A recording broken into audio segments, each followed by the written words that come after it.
20th episode of Raw, WWE's Big Bronson Reed took on Braun Strowman in a brutal last monster standing match. This rivalry showcased a number of viral spots during the build-up, and the final match demonstrates the potential for WWE to book classics by utilizing its monsters way better. In this video, we look at some of the questionable bookings WWE has historically made with their big guys and why they should push the monsters in their roster. Big men have always been a popular draw in wrestling since the 60s, with superstars like Haystacks Calhoun, King Kong Bundy, Big John Studd, and Andre the Giant becoming household names.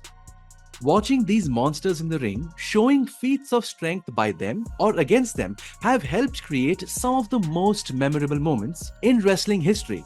However, we could see a shift in the WWE towards booking their big men into these oddball, oafish or comedy acts, which we think is underutilizing their potential. Think about it. What do we find more memorable when we think of Mark Henry?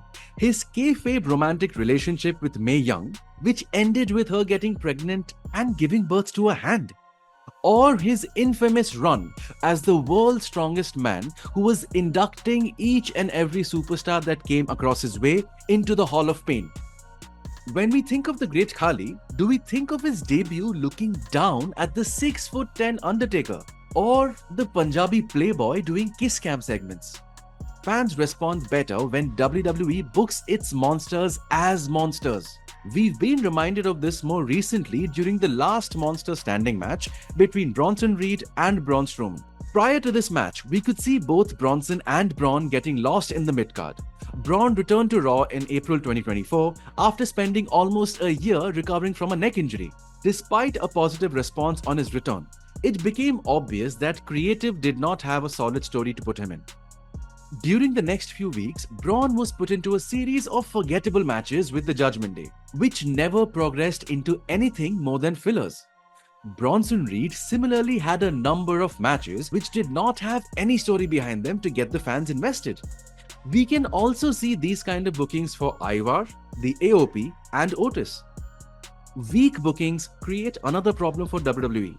Big men are often used to help put over baby faces. Hulk Hogan's power slam to Andre and Brock Lesnar's superplex on the Big Show cemented their place in wrestling history. WWE has more recently used Braun Strowman to put over the big dog Roman Reigns in 2017. This strategy only works if they are perceived as large imposing obstacles for the babyfaces to conquer.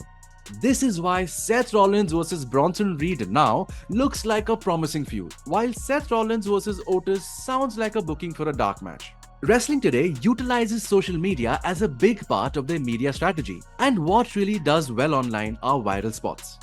Bronson performing his signature tsunami to Braun on a car garnered over 13 million views across all platforms.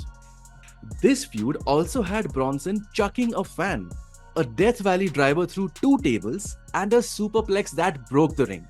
Seth Rollins was the cherry on top, stomping Bronson on the steel steps.